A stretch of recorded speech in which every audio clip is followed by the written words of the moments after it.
Hello दोस्तों, आज हमने टेंस स्टार्ट करना है। क्या? आज हमने टेंस स्टार्ट करना है। तो टेंस क्या होता है? टेंस को हम हिंदी में क्या बोलते हैं? टेंस को हम हिंदी में काल बोलते हैं। क्या बोलते हैं हम? टेंस को हम हिंदी में क्या बोलते हैं? काल। ठीक, टेंस को हमने हिंदी में काल बोलते हैं। ठीक, इस काल का मतलब क्या होता है? जैसे हम बोलते हैं ना कि कबीरदास किस काल के थे। ठीक, जैसे हम बोलते हैं कबीरदास किस काल के थे, तो काल का मतलब होता है समय। क्या होता है? समय। क्या होता है? समय। यही होता है काल का मतलब। ठीक, मतलब यही होता है कि कबीरदास किस समय के थे। ठीक, तो टेंस का मतलब होता है काल, और काल का मतलब होता है समय। और समय को हम क्या इंग्लिश में बोलते हैं? टाइम। क्या बोलते हैं? टाइम। हम यही बोलते हैं। तो टेंस का मतलब होता है टाइम। तो इसमें क्या हो गया? टेंस का जो मतलब हो गया वो हो गया टाइम। ठीक, अब आपको टाइम किस में लगता है? अगर आपको कुछ दिया गया है, आपने उसे करना है, ठीक है, तो आपको उसमें टाइम ज़रूर लगेगा। ठीक, आप कर क्या रहे हो? कुछ ना कुछ तो काम करोगे ही। ठीक है, मतलब आप उसमें एक्शन करोगे। क्या? आप उसमें एक्शन करोगे, प्लस उस एक्शन को करने में आपको टाइम भी लगेगा। पक्का? ठीक है, तो जो आप एक्शन करोगे और उसमें जो टाइम लगेगा, तो इसका मतलब क्या हुआ? हम उसी को इंग्लिश में एक्शन को क्या बोलेंगे? वर्ब। टेंस में हम उसी एक्शन को क्या बोलते हैं? वर्ब्स बोलते हैं। क्या बोलते हैं? वर्ब। इट मीन्स हम बोल सकते हैं कि टेंस का मतलब क्या होता है? टेंस का मतलब ये होता है जिसमें टाइम प्लस वर्ब हो। ठीक है, टाइम प्लस वर्ब हो, उसी को हम टेंस बोलेंगे। ठीक है, तो टेंस में दो चीज़ें बहुत ही इंपॉर्टेंट होती हैं। क्या? टाइम का होना बहुत ज़रूरी है, प्लस वर्ब का होना ज़रूरी है। वर्ब मीन्स क्या होता है? आप एक्शन बोल सकते हो। क्या? एक्शन। ज़रूरी नहीं कि एक्शन, ठीक है, हम सीधा सीधा वर्ब बोलेंगे। तो टाइम टेंस में क्या होता है? टाइम प्लस वर्ब होता है। ठीक, जैसे हमने बोल दिया वह सोता है। वह सोता है। ठीक है, वह सोता है, ये भी रुक जाओ इसे। ठीक है, जैसे हमने बोल दिया वह एक डॉक्टर था। वह एक डॉक्टर था। ठीक, वह एक डॉक्टर था, यही है। तो ये क्या है? इसमें समय तो है। समय तो है, ये समय की बात ज़रूर कर रहा है। किसकी बात? ये पास्ट टाइम की बात कर रहा है। किसकी? पास्ट टाइम की। इट मीन्स इसमें क्या है? इसमें समय तो है, बट इसमें वर्ब नहीं है। ठीक है, अगर इसमें क्या है? समय तो दिया है, किसकी? पास्ट टाइम की बात कर रहा है, पास्ट टाइम की, पर इसमें कोई वर्ब नहीं है। तो इसीलिए ये क्या टेंस हुआ या नहीं? ये टेंस नहीं हुआ है। ये कौन सा, ये क्या होता है? ये यूसेज होते हैं। ठीक, हमने नो यूज़ ऑफ वर्ब, ये नो यूज़ ऑफ वर्ब, इसे हम बोलते हैं no use of verb. No use of verb में सिर्फ और सिर्फ क्या दिखाया जाता है कि उसकी स्टेट दिखाई जाती है, उसकी अवस्था दिखाई जाती है, और उसकी पोजीशंस दिखाई जाती है। जैसे उसकी पोजीशन क्या है कि वो एक डॉक्टर है या वो एक डॉक्टर था। पर नो यूज़ ऑफ वर्ब में हम कहीं भी वर्ब का यूज़ नहीं करते। ठीक है, तो इसे हम बोलते हैं स्टेटिव वर्ब बोल दो या नो यूज़ ऑफ वर्ब बोल दो। ठीक, ये टेंस नहीं है। तो टेंस क्या है?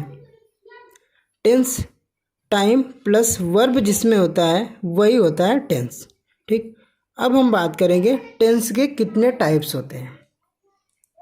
ठीक है, हम क्लासिफिकेशन करते हैं टेंस का, यानी कि टेंस को हम डिवाइड करते हैं कि कितने टाइप का होता है। ठीक है, तो टेंस के यहाँ टाइप देख लो। पहला होता है हमारा पास्ट। ठीक, फिर ये होता है प्रेजेंट, फिर ये होता है फ्यूचर। मतलब हमारे टेंस कितने होते हैं? प्रेजेंट, ठीक, सॉरी, प्रेजेंट हो गया हमारा, फिर पास्ट हो गया, और फिर हमारा हो गया फ्यूचर। यही है प्रेजेंट, पास्ट, फ्यूचर, यही हमारा टेंस होता है। ठीक, प्रेजेंट का मतलब होता है वर्तमान। क्या होता है? वर्तमान। पास्ट का मतलब होता है बीता हुआ, क्या, बीता हुआ, या आप बोल सकते हो भूत, ठीक। फ्यूचर का मतलब आने वाला, आने वाला, या आप बोल सकते हो भविष्य, ये बोलोगे। अगर हम इसमें टेंस लगा दें तो ये क्या हो जाएगा, प्रेजेंट टेंस, पास्ट टेंस और फ्यूचर टेंस, ठीक। प्रेजेंट टेंस, पास्ट टेंस और फ्यूचर टेंस, तो इसका मतलब हो जाएगा वर्तमान काल, हिंदी में हम बोलेंगे, फिर भूतकाल बोलेंगे, या फिर भविष्य काल बोलेंगे। अगर हम इसमें टेंस ऐड करते हैं तो ये जाएगा प्रेजेंट टेंस, यहाँ पे कर लो, ये पास्ट टेंस हो जाएगा हमारा, और ये फ्यूचर टेंस हो जाएगा, ठीक है। तो हमारे टेंस कितने होते हैं, 3 टेंस हमारे कितने होते हैं, 3, प्रेजेंट, पास्ट और फ्यूचर। प्रेजेंट का मतलब ये होता है कि हम अभी जो, अब मतलब जो समय चल रहा है अभी, वो हमारा प्रेजेंट होता है। जैसे हम इस वक्त हम 2022 में हैं, तो हमारे टेंस कितने हो गए, 3 टाइप्स, कौन कौन, प्रेजेंट टेंस, पास्ट टेंस और फ्यूचर टेंस, ठीक। ये हो गए हमारे। प्रेजेंट का मतलब होता है अभी जो चल रहा है, पास्ट का मतलब होता है जो बीत गया, और फ्यूचर का मतलब होता है जो आएगा। हम ये बोल सकते हैं प्रेजेंट जो चल रहा है, पास्ट हम ये बोल सकते हैं कि जो हमारा प्रेजेंट बीता हुआ प्रेजेंट ही क्या होता है, पास्ट होता है, और फ्यूचर क्या होता है, आने वाला प्रेजेंट ही फ्यूचर होता है। हम ये भी बोल सकते हैं, ठीक। जैसे अभी इस वक्त क्या चल रहा है, 2022, तो हम प्रेजेंट में किस में हैं, 2022 में। पास्ट का मतलब होता है हम 2021 में से 22 में है, यानी कि जो हमारा 2021 बीता है वो क्या हो गया, हमारा पास्ट हो गया। और 2022 के बाद क्या आने वाला है, 2022 के बाद 2023 आएगा, ठीक। तो वो हो जाएगा हमारा फ्यूचर। तो present, past, future. Present means जो चल रहा है, पास्ट मीन्स जो बीत गया, और फ्यूचर मीन्स जो आएगा, ठीक। यही होता है। अब इस टेंस के भी अपने अपने टाइप होते हैं। ये जो हमारा प्रेजेंट, पास्ट, फ्यूचर है, इसके भी टाइप्स होते हैं, ठीक। अब हम उनकी बात करेंगे। एक होता है इनडेफिनिट, क्या होता है, इनडेफिनिट, क्या होता है, इनडेफिनिट। दूसरा होता है कॉन्टिन्यूअस, तीसरा होता है परफेक्ट, फिर चौथा होता है परफेक्ट कॉन्टिन्यूअस, यही होता है। एक होता है हमारा इंडेफिनिट, फिर होता है कॉन्टिन्यूअस, फिर होता है परफेक्ट, फिर होता है परफेक्ट कॉन्टिन्यूअस, यही होता है। अगर हम इन सभी के साथ, जैसे ये प्रेजेंट है, अगर हम इन सभी के साथ प्रेजेंट जोड़ देंगे तो present indefinite, present continuous, present perfect and present perfect continuous, ठीक। अब हमें इनके साथ पास्ट जोड़ देंगे तो past indefinite, past continuous, past perfect, past perfect continuous, ठीक। और ये क्या है, फ्यूचर। अब हमने इनके साथ फ्यूचर लगा देना है, तो future indefinite, future continuous, future perfect and future perfect continuous, ठीक। तो हमारे टेंस कितने थे, टेंस के टाइप कितने थे, प्रेजेंट, पास्ट, फ्यूचर 3, और उनके भी कितने टाइप हैं, 4। तो इन चारों को हम उठा के, इन तीनों को हम लेके प्रेजेंट, पास्ट, फ्यूचर को हम लेंगे और इन सभी में मल्टीप्लाई कर देंगे, तो 3 × 4 कितना हो जाएगा, 12। तो हम बोल सकते हैं कि हमारे जो टेंस होते हैं वो कितने होते हैं, 12। हालांकि होते हैं 3, और उनके भी अपने अपने एक अलग अलग है, ठीक, टाइप से। तो हम टोटल बोल सकते हैं कि टोटल टेंस कितने होते हैं, 12। Present indefinite, present continuous, present perfect and present perfect continuous. Past indefinite, past continuous, past perfect and past perfect continuous. Future indefinite, future continuous, future perfect and future perfect continuous. अब हमने पहले इन चारों words को समझना है, ठीक है। ये होता है डेफिनिट, डेफिनिट, ठीक। ये होता है कॉन्टिन्यू, कॉन्टिन्यू। ये है परफेक्ट, परफेक्ट ये है। ये हमारे वर्ड हो गए, ठीक है। डेफिनिट, कॉन्टिन्यू और परफेक्ट। डेफिनिट का मतलब होता है फिक्स, यानी कि निश्चित। इसका मतलब होता है निश्चित। क्या होता है? निश्चित। इसका मतलब होता है लगातार। परफेक्ट का मतलब होता है पूर्ण, पूर्ण होता है, ठीक है। डेफिनेट का मतलब होता है कि अगर किसी चीज़ का होना तय है तो वो होकर ही रहेगा, उससे हम बोलते हैं डेफिनेट, यानी कि वो निश्चित है, ठीक है। कॉन्टिन्यू का मतलब होता है लगातार। जैसे हम कोई काम कर रहे हैं तो लगातार 1 घंटे कर सकते हैं, 2 घंटे कर सकते हैं, हम उसे बोलते हैं हम लगातार कर रहे हैं 2 घंटे, ठीक है।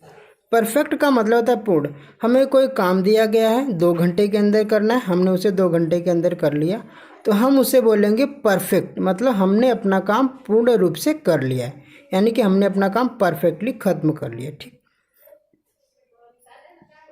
ये होते हैं डेफिनेट, कॉन्टिन्यू और परफेक्ट। अब इसी डेफिनेट के पीछे, इसी डेफिनेट के पहले क्या लग जाता है? इन, ठीक है। इनका मतलब होता है ठीक अपोजिट। इनका मतलब होता है अपोजिट, इनडेफिनेट। अब इनका मतलब अगर होता है अपोजिट, तो ये इसका अपोजिट क्या हो जाएगा निश्चित का? अनिश्चित। क्या हो जाएगा? अनिश्चित। कॉन्टिन्यू क्या होता है? एक वर्ब होती है और जिसमें ओ यू एस लगता है, ये हो जाता है एडजेक्टिव। तो ये कॉन्टिन्यूस इसी से बना है, कॉन्टिन्यू से ही बना है, कॉन्टिन्यूस, ठीक है। और परफेक्ट, परफेक्ट का मतलब होता है पूर्ण, ठीक। परफेक्ट का मतलब है पूर्ण, और इसी परफेक्ट को यानी कि पूर्ण को प्लस ये कॉन्टिन्यूस को हम ऐड कर देते हैं, तो वो बन जाता है परफेक्ट कॉन्टिन्यूअस। ये बन जाता है, ठीक है। तो इनडेफिनिट कॉन्टिन्यू से क्या बन जाएगा? कॉन्टिन्यूअस। परफेक्ट से परफेक्ट ही होगा, और परफेक्ट इसी को उठाकर और ये कॉन्टिन्यूअस हम लगा देते हैं। तो ये हमारे टेंस के टाइप्स हो जाते हैं। टेंस के कितने टाइप? 3, और उनके भी कितने टाइप्स? 4, यानी कि 4 3 12, टोटल हमारे कितने होते हैं? 12। Indefinite, continuous, perfect and perfect continuous, ठीक है। अब हम बात करेंगे प्रेजेंट इंडेफिनिट की। किसकी? प्रेजेंट इंडेफिनिट की। हम शुरुआत करते हैं किससे? पहले हम प्रेजेंट करेंगे, फिर पास्ट, फिर फ्यूचर, ठीक। तो हम स्टार्ट करते हैं प्रेजेंट टेंस। स्टार्ट करना है प्रेजेंट टेंस, ठीक। क्या? प्रेजेंट टेंस, ठीक है। ये हो गया प्रेजेंट टेंस, ठीक। क्या हो गया? Present tense. अभी प्रेजेंट टेंस के कितने टाइप्स होते हैं? 4 होते हैं, ठीक है। कौन कौन? एक प्रेजेंट इंडेफिनिट, एक प्रेजेंट कॉन्टिन्यूअस, और एक प्रेजेंट परफेक्ट, और एक प्रेजेंट परफेक्ट कॉन्टिन्यूअस। यही होता है। हम बात करेंगे सबसे पहले प्रेजेंट इंडेफिनिट की। किसकी? प्रेजेंट इंडेफिनिट की। तो हमने शुरुआत करनी है प्रेजेंट इंडेफिनिट टेंस की, ठीक है। प्रेजेंट इंडेफिनिट टेंस की हमने इसकी शुरुआत करनी है, ठीक है। ये जो प्रेजेंट इंडेफिनिट होता है, मतलब जो हमारा प्रेजेंट इंडेफिनिट होता है, ये हमारी हैबिट को, हमारी रूटीन को दिखाता है, ठीक है। हम जो भी टेंस पढ़ेंगे उसमें तीन चीज़ें होंगी। एक तो अफर्मेटिव होगी, नेगेटिव होगी और इंटेरोगेटिव। अफर्मेटिव का मतलब एक तो बिल्कुल प्लेन होगा, जिसमें ना मतलब नहीं की कोई सेंस नहीं होगी। दूसरा, जिसमें नहीं की सेंस होगी, यानी नहीं आएगा। और तीसरा, जिसमें हम क्वेश्चन करेंगे। और चौथा आप बोल सकते हो क्वेश्चन प्लस नॉट, यानी कि इंटेरोगेटिव नेगेटिव सेंटेंसेस। क्या? एक होता है अफर्मेटिव। क्या होता है? Affirmative.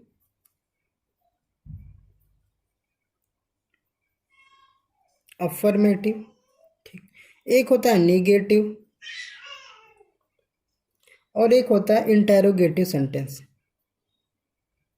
Interrogative sentence, affirmative sentence, negative sentence और इंटेरोगेटिव सेंटेंस। ये जो हमारा अफर्मेटिव सेंटेंस होता है, अफर्मेटिव को हम बोल सकते हैं सिंपल, क्या, सिंपल सेंटेंस, ठीक है। इसमें हमें किसी भी हेल्पिंग वर्ब की ज़रूरत नहीं होती है। हम बोल सकते हैं अफर्मेटिव में no need of helping verb, मतलब इसमें हमें हेल्पिंग वर्ब की ज़रूरत नहीं होती, ठीक है। और इसमें नेगेटिव में हम क्या बोल सकते हैं, निगेशन, ठीक है। और इसमें क्या, हेल्पिंग वर्ब की ज़रूरत होगी, प्लस में नॉट आएगा, ठीक है। और इसमें ये जो इंटेरोगेट का मतलब होता है छानबीन करना, पूछताछ करना।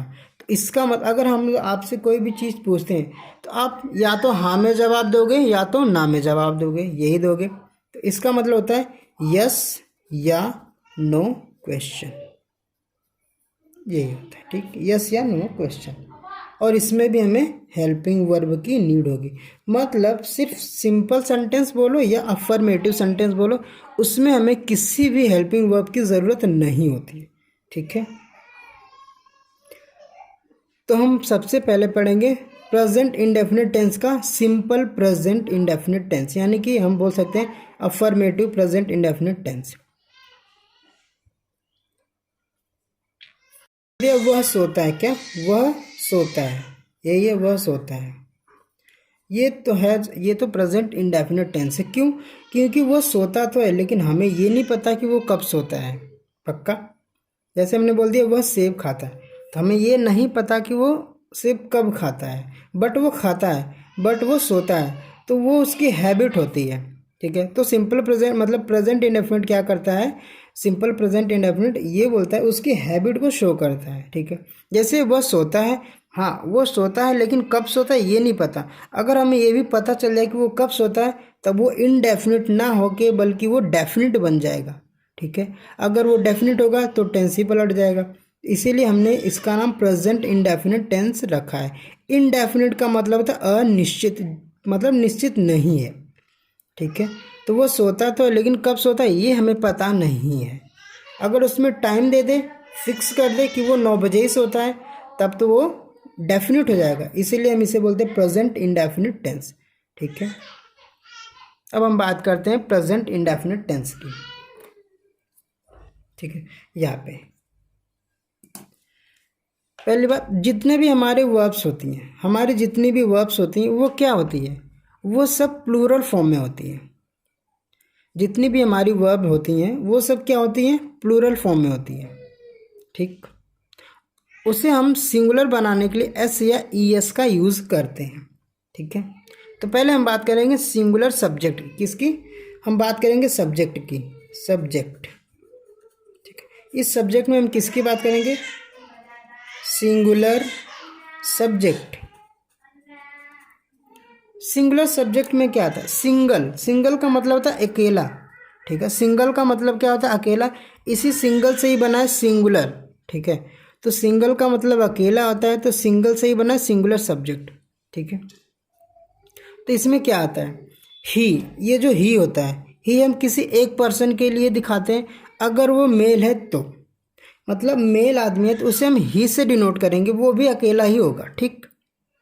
अगर एक से दो होते हैं तो हम उन्हें दे बोलेंगे, ठीक है। तो सिंगल का मतलब होता है अकेला, यानी कि इसी से सिंगुलर बन गया है, तो ही। और अगर वही फीमेल होती है तो हम उसे सी से डिनोट करेंगे, ठीक, ही सी हो गया। जो हमारा दिस होता है is equal to it, this बराबर इट होता है, तो यहाँ पे क्या आ जाएगा, इट आ जाएगा, ठीक है। दिस का मतलब भी होता है यह, मतलब दिस भी एक ही सिंगल चीज़ को दर्शाता है, पर उसे अगर प्लूरल दर्शाना हो तो हम दिस का दीज करते हैं। जैसे दिस का दीज और दैट का दोज, तो दैट भी सिंगुलर होता है और दिस भी सिंगुलर होता है। दिस का प्लूरल दीज होता है और दैट का प्लूरल दोज होता है, ठीक। तो ही सी इट, या एक नाम, कितने नेम, एक नाम, इसमें ये आएगा हमारा, ठीक। अब बात करेंगे प्लूरल सब्जेक्ट किसकी, प्लूरल सब्जेक्ट की, प्लूरल सब्जेक्ट की। प्लूरल सब्जेक्ट मतलब जैसे हिंदी में होता है एक वचन, द्विवचन, बहुवचन, ठीक है। उसी तरह ठीक नहीं, इंग्लिश जैसे हिंदी में 3 होते हैं वचन, इसी तरह इंग्लिश में कितने होते हैं? इंग्लिश में सिर्फ और सिर्फ दो ही होते हैं, एक और एक से ज़्यादा, यानी कि एक वचन और बहुवचन। ठीक है, इसमें द्विवचन नहीं आता। ठीक है, तो यू क्या, अब जैसे प्लूरल सब्जेक्ट क्या आएगा? यू आएगा, वी आएगा। ठीक है, अब हमने कहा अगर एक से ज़्यादा तो हमने क्या बोलेंगे? दे आ जाएगा। और ये जो आई होता है, क्या आई, ये जो आई होता है ये ना तो सिंगुलर होता है ना ही प्लूरल। आई एक स्पीकर होता है जो सिर्फ अकेला होता है। ठीक है, आई हम सिंगुलर में भी यूज़ करते हैं और आई को हम प्लूरल में भी यूज़ करते हैं। आई को हम सिंगुलर भी काउंट करते हैं और आई को हम प्लूरल भी काउंट करते हैं। तो चाहो तो आप लिख सकते हो, इसमें प्लूरल में भी डाल दो, कोई दिक्कत नहीं। बट इसे हम ये याद रखना कि आई को हम सिंगुलर में भी काउंट करते हैं और प्लूरल में भी, क्योंकि आई वॉज सिंगुलर के लिए यूज होता है, तो हम पास्ट में आई वॉज करते हैं। और ठीक है, और प्लूरल के लिए आई हैव, तो हैव किसके लिए होता है? प्लूरल के साथ, तो हम इसे क्या करते हैं? I have. ठीक, आई सिंगुलर भी होता है, प्लूरल भी हो सकता है। यू वी दे, या मतलब एक से ज़्यादा name, more than one name, more than one name, यही होता है, मोर देन वन नेम होता है।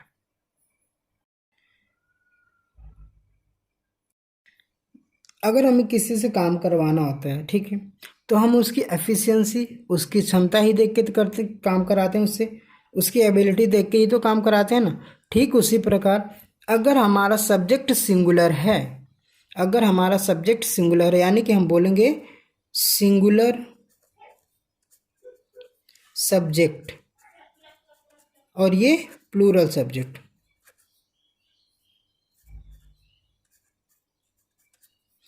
सिंगुलर सब्जेक्ट और प्लूरल सब्जेक्ट। ठीक है, तो सिंगुलर के साथ हम सिंगुलर वर्ब का ही यूज़ करेंगे। किसका?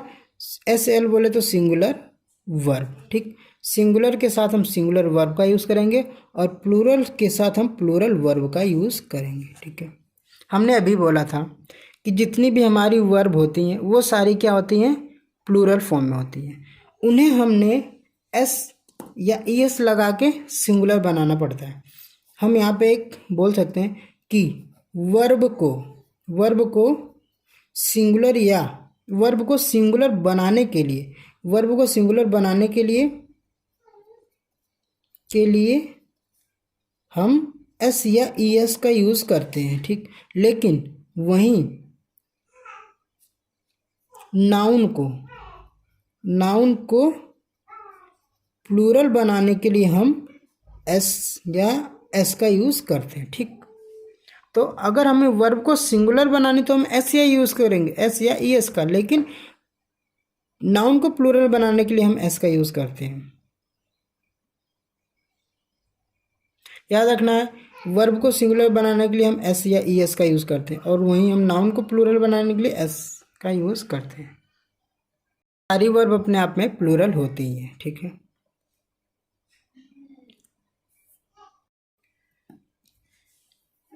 तो हम बात करेंगे सबसे पहले एस या ई एस का यूज़। सिर्फ और सिर्फ सिंगुलर सब्जेक्ट के साथ ही हम एस या ई एस का यूज़ करेंगे, क्योंकि हमें सिंगुलर सब्जेक्ट के साथ सिंगुलर वर्ब का यूज़ करते हैं। हम सिंगुलर सब्जेक्ट के साथ सिंगुलर वर्ब का यूज़ करते हैं, तो हम सिर्फ सिंगुलर सब्जेक्ट के साथ ही अगर हमने वर्ब जोड़नी है, सिंगुलर वर्ब, तो वर्ब को सिंगुलर बनाने के लिए हम एस या ई एस का यूज़ करेंगे। ठीक, तो हम बात करते हैं एस या ई एस का यूज़। ठीक है, एस या ई एस का यूज़, आप बोल सकते हैं यूज़ ऑफ एस या ई एस। और इसमें भी हम किसका यूज़ करेंगे? सबसे पहले ई एस का यूज़ सीखेंगे। किसका? ई एस का यूज़। अगर हमारे वर्ब के लास्ट में, क्या वर्ब के लास्ट में, किसके? वर्ब के लास्ट में क्या आना चाहिए? वर्ब के एंड में ओ आना चाहिए, एस एस यानी डबल एस आना चाहिए, जेड आना चाहिए। ठीक, एक्स आएगा हमारा पक्का, एस एच आएगा हमारा और सी एच आएगा हमारा। कितने हो गए हमारे? 1 2 3 4 5 6, हमारे 6 हो गए। और लास्ट क्या है हमारा? वाई। अगर वर्ब के एंड में वाई आता है नहीं, वाई को भी रहने दो, ठीक है, वाई छोड़ दो। मतलब हमने ई एस का यूज़ कहाँ पे करना है, अगर वर्ब के लास्ट में ये सारे वर्ड जाएंगे, O double S double Z X S H C H, तो हम यहाँ पे ई एस का यूज़ करेंगे। जैसे हमारा वर्ब होती है, एक होती है डू, ठीक, फिर एक होती है गो, ये होती है पास, ठीक, ये होती है एक वर्ब होती है किस, ठीक, एक होता है बज, क्या होता है, बी यू डबल जेड, ये होता है रिलैक्स, रिलैक्स, और ये हमारा हो गया विश, विश हो गया हमारा, क्या हो गया, विश, और ये हमारा हो गया टीच या रीच या रीचेस, जो भी है रीच, ठीक। अब हम इसमें देखो वर्ब के एंड में क्या आया है, ओ, यहाँ पे भी हो, डबल एस डबल जेड है, एक्स भी है, एस एच भी है, और सी एच भी है, ठीक। तो हमने इसमें क्या करना होगा, ई एस लगाना होगा। तो डू से क्या होगा, डज, क्या हो जाएगा, डज, और इसी तरह गो से क्या होगा, गोज, ठीक। पास से क्या होगा, पासेस, और इससे क्या हो जाएगा, की सेस, ठीक। बज से क्या हो जाएगा, बजस, ई एस, हमने सब में ई एस ही लगाना है, ठीक है। और रिलैक्सेस, विसेस, विसेस, ठीक। और इसमें टीचेस या रिचेस या रीच, रीचेस, ठीक है। ये होते हैं हमारे, हमें इनके साथ ई एस का यूज़ करना है, और बाकी जितने भी हमारे वर्ब्स आएंगे उनके साथ एस का ही यूज़ करना है, ठीक है। और ये जो हमारा वाई होता है, क्या, ये जो हमारा एक वाई होता है, अगर अगर वर्ब में वाई से पहले कोई वोवेल हो, ठीक है, अगर वाई से पहले वोवेल हो तो हम उसमें एस लगाते हैं, जैसे प्ले, वाई है, ठीक, और इसमें वोवेल है, तो इसमें हम क्या लगा देंगे, प्लेज, क्या हो जाएगा, प्लेज, सिर्फ हम इसमें एस लगा। लेकिन अगर वाई से पहले कोई वोवेल नहीं है, सब कॉन्सोनेंट है, तब हमने उसमें वाई को कन्वर्ट करना है, किस में, आई में, ठीक, फिर हम इसमें ई एस लगा देंगे। जैसे ये क्या है, ट्राई है, अब इस ट्राई में वाई से पहले कोई वोवेल है नहीं, ठीक है, तो अब वोवेल्स नहीं है तो हम इसमें क्या, इसको अगर हमने सिंगुलर में तो हम क्या करेंगे, टी आर आई ई एस, पक्का, ठीक है, ये होता है वाई का। हमें किसी भी सेंटेंस को बनाने के लिए सबसे पहले 3 चीज़ों की आवश्यकता होती है, किसकी, एक तो सब्जेक्ट की, ठीक, प्लस में किसकी, वर्ब की, प्लस में ऑब्जेक्ट की, यही होता है। मतलब हमें 3 चीज़ों की ज़रूरत होती है, सब्जेक्ट, वर्ब और ऑब्जेक्ट, ठीक है, यही होता है। मान लीजिए हमने कोई सेंटेंस दिया है, ठीक है, वह राम के घर जाता है, ठीक है, वह राम के घर जाता है, ठीक, वह राम के घर जाता है। अब हमने कहा कि इसमें सब्जेक्ट पहचानिए, वर्ब पहचानिए, ऑब्जेक्ट पहचानिए, ठीक है। अब आपको इसमें ना तो सब्जेक्ट का पता है, ना ही वर्ब का पता है, ना ही ऑब्जेक्ट का पता है, तो आप सब्जेक्ट को कैसे मतलब फाइंड करोगे, और वर्ब को कैसे फाइंड करोगे, और ऑब्जेक्ट को कैसे फाइंड करोगे। किसी भी सेंटेंस के स्ट्रक्चर के लिए हमें 3 चीज़ों की ज़रूरत होती है, सब्जेक्ट, वर्ब, ऑब्जेक्ट। अगर हमें सब्जेक्ट, वर्ब, ऑब्जेक्ट ही नहीं पता होगा तो हम सेंटेंस कैसे फॉर्म करेंगे, बनाएंगे, ठीक है। तो हम जानेंगे सब्जेक्ट को कैसे फाइंड करें।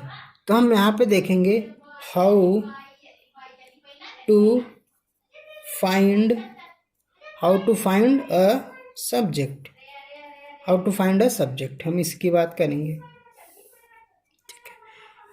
पहली बात, सब्जेक्ट होता क्या है, सब्जेक्ट या तो नाउन होता है या तो प्रोनाउन होता है, ठीक। सब्जेक्ट क्या होता है, या तो नाउन होता है या तो प्रोनाउन होता है। हम यहाँ लिख देते हैं सब्जेक्ट, सब्जेक्ट होता क्या है, सब्जेक्ट या तो नाउन होगा या तो प्रोनाउन होगा, यही होगा हमारा। सब्जेक्ट या तो नाउन होगा या तो प्रोनाउन होगा। अब हमें नाउन या प्रोनाउन को फाइंड करने के लिए, ठीक है, हम किसका यूज़ करेंगे, यानी कि हम सब्जेक्ट को ढूंढने के लिए किसका, देखो सबसे पहले बात सब्जेक्ट क्या होता है, या तो नाउन होता है या तो प्रोनाउन होता है। अब हमने पहले नाउन प्रोनाउन को ढूंढना है, तो हम अपने आप बोल देंगे यही सब्जेक्ट है।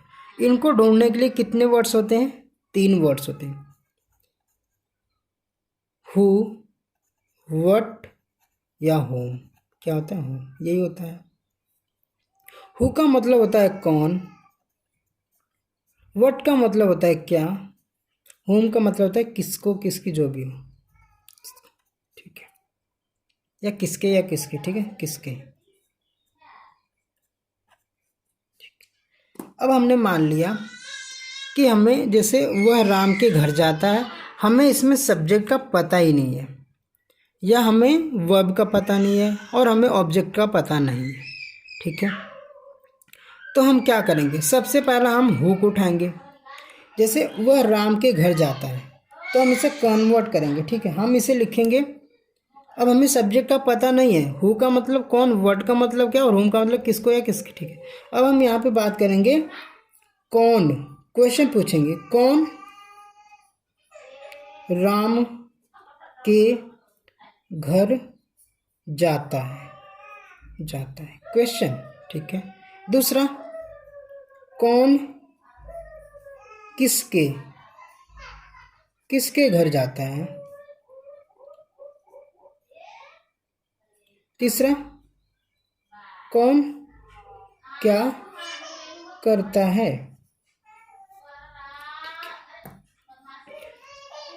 हु, ठीक है, किसके या किसकी, ठीक है, व्हाट, क्या।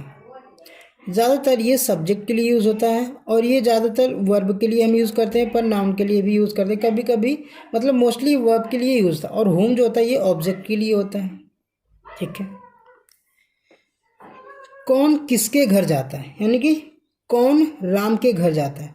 तो अगर आप क्वेश्चन करोगे किसी सामने से, तो बोलोगे कौन राम के घर जाता है, तो उस सामने वाला आंसर क्या देगा, वह राम के घर जाता है। अगर आपको कौन का रिप्लाई मिलता है, जो कौन का रिप्लाई होगा वही होगा हमारा सब्जेक्ट। तो यहाँ पे कौन का रिप्लाई कौन है, वह, ठीक। कौन किसके घर जाता है, अब हमारा कौन का रिप्लाई कौन है, वह, ये हमारा हो गया सब्जेक्ट, ठीक। किसके घर जाता है, अब किसके घर का रिप्लाई क्या है, राम, तो राम के घर। किसके, राम के घर, किस के, राम के, तो ये हमारा हो गया ऑब्जेक्ट। कौन क्या करता है, कौन, वह सब्जेक्ट, क्या करता है, वो जाने का काम, किसका, जाने का काम, ठीक है।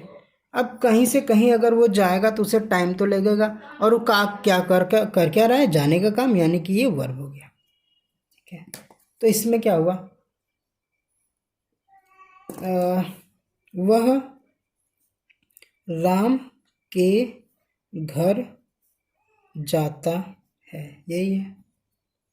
इसमें क्या हुआ, वह क्या सब्जेक्ट हुआ हमारा, ठीक है, और जाना, जाने का काम, यानी कि वर्ब हुआ, ठीक। और ऑब्जेक्ट यानी कि राम के घर, यही हुआ।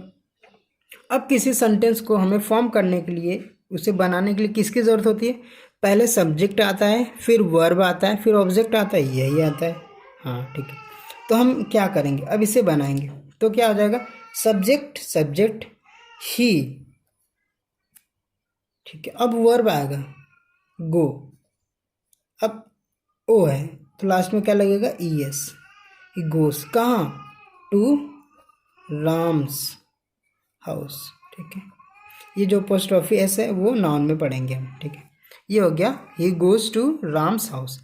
अगर हम यहाँ पे हैं, हम यहाँ पे जा रहे हैं, अगर हम ट्रेवल करके जाते, हम किसी भी तरह के, मतलब हम डिस्टेंस अगर तय करते हैं, तो हमने उनके बीच में टू लगाना है, मतलब अगर हम डिस्टेंस तय करेंगे तो हमने टू लगाना है। वह राम के घर जाता है, तो जो हमारा प्रेजेंट इंडेफिनिट है, प्रेजेंट इंडेफिनिट टेंस, वो भी प्रेजेंट इंडेफिनिट टेंस का simple sentence. Present indefinite indefinite tense, क्या प्रेजेंट इंडेफिनिट टेंस, इसका हमने क्या पढ़ रहे हैं अभी हम, सिंपल, यानी ये बोल सकते हो असर्टिव सेंटेंस, क्या असर्टिव बोल सकते हो, असर्टिव, या एक नाम इसका होता है अफर्मेटिव, अफर्मेटिव, या इसका नाम क्या होता है सिंपल। हम क्या पढ़ रहे हैं सिंपल। सिंपल का मतलब तो प्लेन, जिसमें नहीं का कहीं सेंस नहीं आती, ना किसी हेल्पिंग, वो सिर्फ और सिर्फ बन जाता है, ठीक है। तो हम ये पढ़ रहे हैं, असर्टिव बोलो, अफर्मेटिव बोलो, या सिंपल बोलो। असर्टिव की स्पेलिंग ASSERTIVE, अफर्मेटिव की AFFIRMATIVE, सिंपल की SIMPLE, सिंपल, ठीक है। तो असर्टिव इसमें क्या होता है, इसमें आता है सब्जेक्ट, हमारा स्ट्रक्चर जो हमारा क्या होता है, इसमें आता है हमारा सब्जेक्ट, प्लस में क्या आता है वर्ब आती है हमारी, क्या आती है वर्ब। अब इस वर्ब में हमने एस या ES का यूज़ करना है और प्लस ऑब्जेक्ट का यूज़ करना है। ये हमारा होता है सिंगुलर सब्जेक्ट, किसके, सिंगुलर सब्जेक्ट के लिए। प्लूरल के लिए SUB सब्जेक्ट प्लस वर्ब आती है हमारी, और प्लस में डायरेक्ट ऑब्जेक्ट आता है। ये हमारा स्ट्रक्चर होता है, ठीक है। और ये किसके लिए होता है, प्लूरल सब्जेक्ट के लिए, मतलब सिंगुलर सब्जेक्ट के साथ सिंगुलर वर्ब, और सिंगुलर वर्ब हम S या ES लगा के सिंगुलर वर्ब बनाते हैं, और प्लूरल सब्जेक्ट के साथ प्लूरल वर्ब, ठीक। अब हम बोलते हैं, जैसे यही सेंटेंस था, वह राम के घर जाता है, ठीक, वह राम के घर जाता है, यही है सेंटेंस हमारा। तो हमने इससे क्या बनाया था, ही क्या है, ही एक सिंगुलर सब्जेक्ट है, तो सिंगुलर सब्जेक्ट, ठीक। अब जाने क्या कर रहे हैं, वर्ब आनी है हमारी, तो ही गो, अब गो तो आ गया हमारा, प्लस में ये एंड में क्या है ओ है, तो इसके साथ क्या लगेगा क्या ES, तो ही गोज कहाँ, टू राम्स हाउस। ये जो अपोस्ट्रोफी एस होता है, इसका मतलब होता है किसी का अधिकार दिखाना। अगर हमने बोल दिया किसी का हमने अधिकार जताना है, दिखाना है, तो हम वहाँ पे अपोस्ट्रोफी एस का यूज़ करते हैं, या फिर हम ऑफ का यूज़ करते हैं, ठीक है। हाउस ऑफ राम, राम का घर, या राम्स हाउस यानी राम का घर, यही होता है।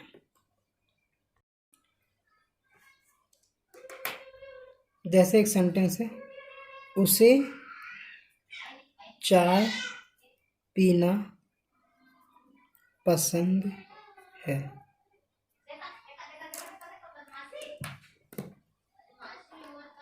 तो इसमें हमारा क्या है, सब्जेक्ट, वर्ब फर्स्ट, और ये वर्ब सेकंड, फिर ये ऑब्जेक्ट, ये उसे क्या पसंद है, व्हाट का रिप्लाई है, ठीक है, उसे क्या है पसंद है, तो ही सब्जेक्ट हमारा हो जाएगा। और लाइक में ई है तो हमने एस लगा देना, ही लाइक्स, ठीक है, ही लाइक्स, हम क्या बोल देंगे इसे, ही लाइक्स, क्या ही लाइक्स हो जाएगा हमारा ये, ठीक है। अब इसमें दो वर्ब है, पहली वर्ब और दूसरी वर्ब, ठीक है। अब इस दो वर्ब को हम कनेक्ट करने के लिए किसका यूज़ करते हैं, टू, किसका यूज़ करते हैं, तो टू। हम यहाँ पे लिख देंगे फिर verb plus second verb plus two plus second verb, यानी कि अगर सेंटेंस में दो वर्ब्स आते हैं तो हम टू का यूज़ करके उन्हें कनेक्ट कर देंगे, ठीक है। तो he likes to take tea. हम जो ड्रिंक का यूज़ करते हैं वो सिर्फ और सिर्फ वाइन के लिए यूज़ करते हैं, ठीक है, उसके सेंस में हम ड्रिंक का यूज़ करते हैं, बाकी हम इन सब में टेक का यूज़ करते हैं, ठीक।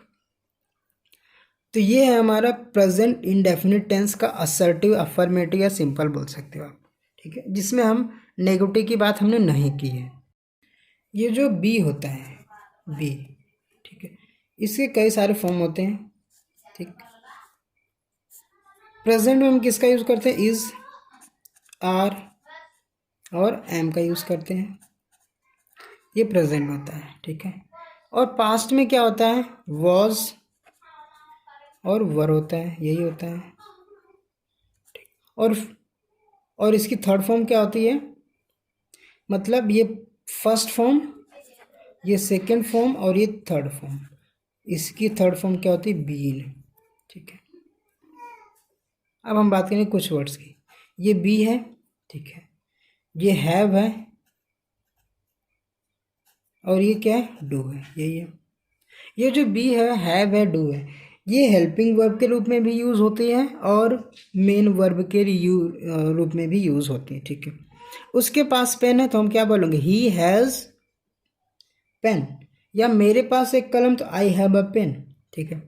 ये जो डू है, अभी हमने बताया था कि जब ई एस बन जाता है, ये प्लूरल है, इसे हम वर्ब की तरह यूज़ करेंगे। लेकिन जब नेगेटिव सेंटेंसेस आएंगे ना प्रेजेंट इंडेफिनिट में, तो हम उसे हेल्पिंग वर्ब की तरह यूज़ करेंगे। मतलब हम बोल सकते हैं ये हेल्पिंग वर्ब की तरह यूज़ होते हैं, प्लस मेन वर्ब की तरह भी यूज़ होते हैं।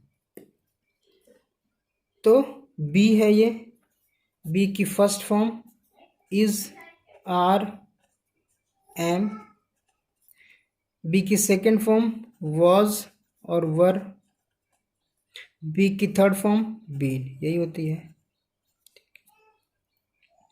अब हम बात करेंगे हैव की। किसकी? हैव की, ठीक है, हैव की। इसका होता है फर्स्ट फॉर्म क्या होती है? हैव होती है, सेकेंड फॉर्म होती है हैड, और थर्ड फॉर्म क्या होती है? हैड होती है, ठीक है। और बात करेंगे डू की। किसकी? डू की, ठीक है। इसकी जो फर्स्ट फॉर्म होती है डू होती है, सेकेंड फॉर्म होती है डिड, और थर्ड फॉर्म क्या होती है? डन। डू हम प्रेजेंट में यूज़ करते हैं, और ये पास्ट इंडेफिनिट का ये हेल्पिंग वर्ब होता है। तो हमने बोला ना बी, हैव, डू, इनको हम हेल्पिंग वर्ब की तरह भी यूज़ करते हैं और मेन वर्ब की तरह भी यूज़ करते हैं, ठीक है।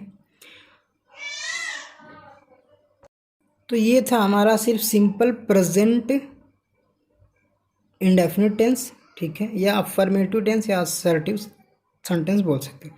तो ये हमारा था सिंपल प्रेजेंट, ठीक है, जिसमें हमने ना तो नॉट का यूज़ किया ना ही डब्ल्यू एच का वर्ड। तो हम क्या है, प्रेजेंट इंडेफिनिट टेंस का हमने क्या सीखा? सिंपल सेंटेंस, ठीक है। तो मैं उम्मीद करता हूँ कि आप लोगों को अच्छे से समझ में आया होगा टेंस, ठीक है। अगर सच में आपको अच्छे से समझ आया है, ठीक है, तो वीडियो को please like, share and subscribe ज़रूर कर देना, और बेल आइकन को भी प्रेस कर देना, ताकि जो हमारे आने वाली वीडियोज़ हो वो उनकी इन्फॉर्मेशन आपको टाइम टू टाइम मिलती रहेगी, ठीक है।